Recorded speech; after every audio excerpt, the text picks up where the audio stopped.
got a couple minutes left here. Let me ask you, since you said, come to El Salvador, it's pretty awesome. What are the things you're seeing that you're like most excited about here in El Salvador and with Bitcoin in general?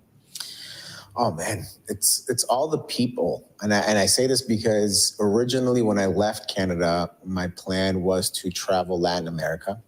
I speak Spanish. I've traveled before, but going to a new country when you don't speak the language, which I don't know how some of you guys do it. I think you're so brave. I found that very difficult. So I was like, you know what? I'm going to go to Latin America. I can speak Spanish. I can at least get by.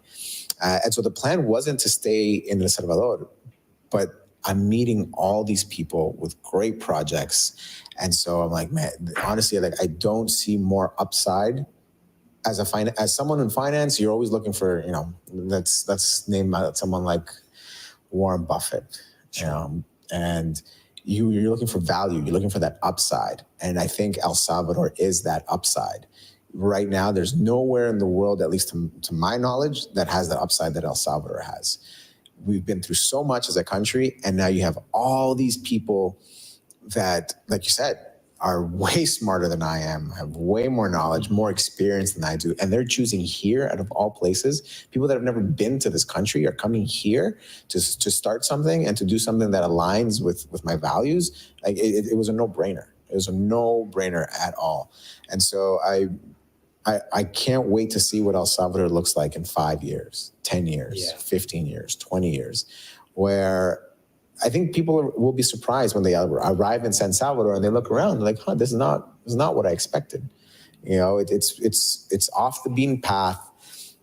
I consider El Salvador to be like a litmus test. Litmus test. The ones who are here and exploring it are the ones who deserve to be here. And they're coming here seeing that there's so much upside to what's going on here in El Salvador. And I think that's what's going to propel El Salvador to the future is the people who are here, the projects that are here, the projects that are choosing this place. I mean, the incentive structure is there for anybody who has great ideas and feels like they're being constrained by where they're at. This is the place to be. Mm-hmm. And I don't doubt it at all. When you have all these people who have traveled all over the world and they're telling you the same thing, like there's just something special about El Salvador. Now, I am biased, this is where I'm from. So maybe I have this rainbow haze or whatever, just happiness, orange, let's call it the orange haze right in front of me.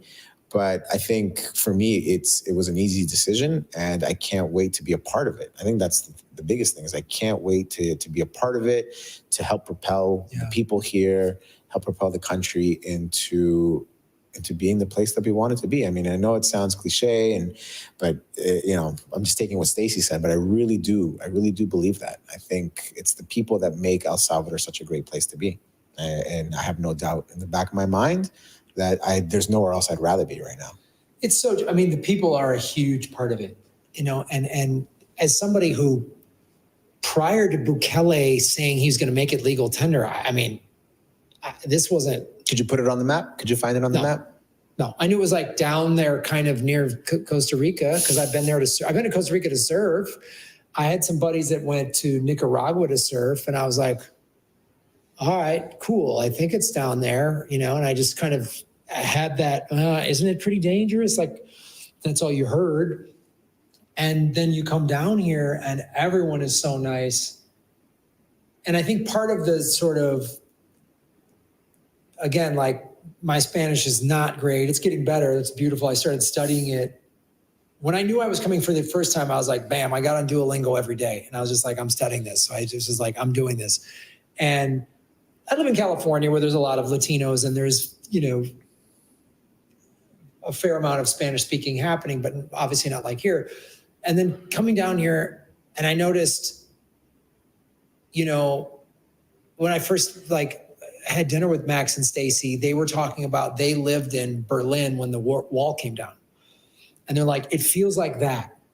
The wall came down and East Berlin is like opening up and people are like, whoa, what's this?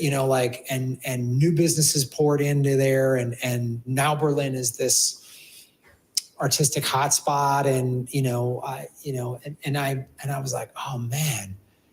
And I think part of the reason why Salvadorians, I mean, I've never been here prior to Bukele, so I'm sure they were nice back then, but there was probably just more like with all the danger. And now there's this like, yeah, we're free, man. Like there's this sense of let's do it. Anything's possible. You know, all of the, you know, being in like the central district of San Salvador when I was here, and people are hanging out, and that never happened before. And we went to, I think it's Tazumal, the ruin. Mayan ruins. We went there Saturday, me and a bunch of other Bitcoiners, and it was really cool. And then we went to Santa Ana to the Catholic Church, the big, beautiful in the central. And again, it's in this similar sort of, there's this plaza, and it was Saturday night, and it was packed. And everyone's hanging out, eating food, and families, and it's mostly Salvadorians. It wasn't like a bunch of tourists.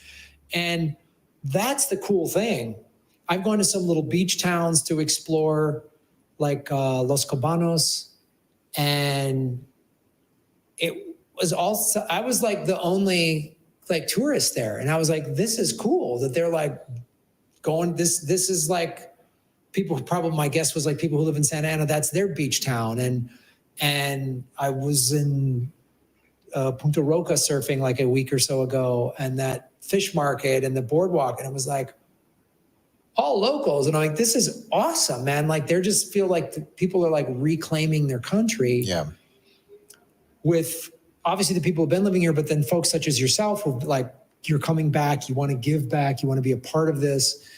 And Salvadorians now are all saying, I didn't used to be proud to be Salvadorian. Now I am. And that is palpable. Yeah. And that's part of the draw. Is I'm the opposite. I used to be proud to be an American. I'm not, you know, it's just this war empire, you know? And so those are sort of like some of the intangible things that are like, people are so nice. They're, you know, the country's coming off of 4 decades of problems. So there's a lot to be fixed, but it's being fit. Like you're seeing it. You're seeing just the roads in El Zante from when I was here in June to now, like that, just you're seeing stuff and having like, we had the Minister of Education on the show talking about what's happening in the schools and bringing nodes into the schools, and all the kids are getting, you know, tablets and Bitcoin is being taught. That's the thing. When you talk about 5, 10, 20 years from now, when this first generation of kids being schooled, just in better schools now because it's safer, but now they're being schooled on money and Bitcoin. I had this conversation with someone that came into the store, and they were asking me, you know, where do you see this? How do you see the Salvadorans benefiting from the law, from Bitcoin? And to me, it comes down to the world is no longer, with the existence of the internet, the creation of the internet, the world economy is now really a global economy. You know, people now, especially after COVID, you can get a remote job, you can work from anywhere, and you can be anywhere. And so the way that I see it for Salvadorans is we are going to be, you know, the kids, the young generation, they're going to be the ones that are going to be, people are going to come ask them to be their Bitcoin advisors, to be their Bitcoin infrastructure people, to be, you know, to bring Bitcoin to their nation state. And that's an opportunity. So now the Salvadoran kids that were at a young age being told that they had to live within their village, couldn't leave the confines of their home because it was too dangerous. Now they're going to be the ones that these nations from all over the world are going to be looking for that Salvadoran kid from these public schools that are taking these classes with, you know, through Node Nation, whatever it may be, where they're building their nodes. This is groundbreaking. And the young Salvadoran generation, I'm so excited for them. I'm so excited that they're going to have an opportunity that I think the parents, everybody who fought during the war, everyone who put in all that work prior to 2021, it's going to pay off. And that's what I'm most excited about here, is that these, you know, you have all these generations. You know, I look at my father all the time and the struggles he went through. I can't imagine what it would have been like to live through a war. And you're going to have this new generation of Salvadoran kids that are going to benefit from all that hard work that they've done. You know, it's almost like the phoenix rising from the ashes. Yeah. You know, we're in the land of volcanoes. And so that's an intangible, you know, it's something about this place. It's just so beautiful, something that you can't explain unless you're down here. And so these young kids, I cannot wait to see how this turns out for them. For the ones that are interested, for the ones that actually put that effort in, they are going to be the leaders of the new world, right? They're going to be the leaders of nation states are going to look for them to advise them. And they're going to be building this new world based around, you know, Bitcoin as our network. Yeah, as Bitcoin becomes the world reserve currency, Correct. Which it will. I mean, as Max and Stacy say, you don't change Bitcoin, it changes you. But it's going back to your earlier point of before Bukele, you were looked down upon within the Latino community. That affects you. Of course. You know, when everyone's like, oh, you're one of. Conversely, as this grows and these kids start going out in the world, and they're the ones that are going to be big tech companies are going to be, oh, we got to get a Salvadorian here to help because we're going to try to make Bitcoin in Hong Kong or whatever. That's what's going to happen. That puts such a big smile on my face. Like, yeah, it's that right there is just knowing that they're going to be looking for the Salvadoran kid. While when I was growing up, you know, that was never the case. That's what I'm most excited for And sure. that, you know, in the same way that sort of like, oh, blah, we're looked down upon feeds itself. The like, oh, you're Salvadorian. You guys got that guy Bukele. You guys are awesome. That feeds this confidence that I'm just seeing of like, yeah, I'm Salvadorian. I'm very proud of this country. And because of the school system and Me Premier Bitcoin and these organizations, they're going to be the most knowledgeable people about finance, money, and Bitcoin specifically. And they're being raised to not fall for shitcoinery. Like, It's great. that's another purpose of this show is I did it. I've bought crypto and thought I was going to be like, we all kind of fell down that casino greed. The incentive structure was off. Exactly. Mm-hmm. But here they've sealed it off to where it's like Bitcoin only, and it will, when this generation of these kids first start graduating, getting out in the world, getting jobs, going to universities, they're going to make this country better and they're going to spread around the world. Like when I was at the Me Premier Bitcoin meetup, I went to 2 meetups last week. They've got their curriculum in 21 languages. I was like, they put this map up and I was like, damn, that's huge. Of course. And that's the tip of the iceberg, 21 languages. But I'm seeing like Russian, Mandarin, you know, Farsi, and I'm like, whoa, dude, like this is. And to say it came from here. Like, it's happening right in front of our eyes. It's fantastic. And so that motivates me to keep working. That motivates me to keep setting my personal bar higher. You know, I want to make sure that the information that gets across is correct so that we can all succeed in the future. You know, like you said, it's not just about take. Yeah. It's about give. You know, that's something that I grew up on. You treat people the way you want to be treated. You give what you want to get back. And so it just follows that incentive structure that I think is the right way for us as a society and as a human race to succeed. And so that's why, to me, that Bitcoin orange pilling moment was being here, seeing everybody around me, surrounding myself with the people that I really looked up to. And I haven't looked back since.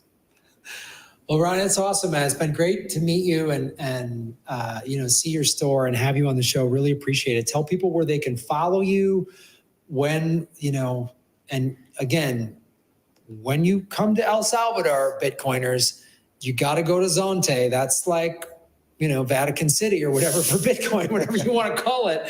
And the Bitcoin hardware store is now going to be a definite must stop when you come to this country. So tell people how they can follow you, and do you ship your products or anything like that, or tell everybody. Thanks, Graham. Sorry, did I just put it? Did I just? I'm telling you to franchise. Yeah, You're like, yeah. dude, I've been open a month. Like, let me just hire a cleaning guy. I appreciate it. You know, it's been a long time coming, the project, and I've had the idea for such a long time. Thanks to my co-founder Jamie, he's the one who really like pushed me and made me feel comfortable with wanting to do this. So Bitcoin Hardware Store, TBHS_SV on Twitter. That's where you'll find most of us. We're also TBHS_SV on Instagram if you want to look for us there. We have our website, TBHS.SV. Right now, we're not shipping. We are doing orders here in San Salvador, and anywhere in El Salvador right now, we will make it work. We will make it happen. So if you live in San Miguel, you live in close to Berlin, shout out to Bitcoin Berlin. You're in Santa Ana. We were in Santa Ana recently at a meetup over there, in the meetup of Bitcoiners Occidente. So you want something, we're there. Ultimately, we want to be there. Like I said, we want to help those who are looking to be helped. Outside of El Salvador, that's something we'll be working on 100%, because this is, again, El Salvador right now is the focus, but ultimately it's the world. And so it's something that we'll be working on. Come visit us when you're in Zonte if you have any questions about self-custody in Bitcoin. You have any questions about Lightning? How does Lightning work? What is Lightning? How do I pay for stuff in El Zonte? Where in El Salvador can I use my Bitcoin to pay for things? Come to the Bitcoin Hardware Store. We'll help you figure it out. We have a whole list of projects that we'd love to support. BitDriver, the Bitcoin Farmers Market, Excellence Real Estate, anything that you're looking for that is Bitcoin related, we will make sure that you find the people that you're looking for, and making sure that you can do it in the hardest money to ever exist.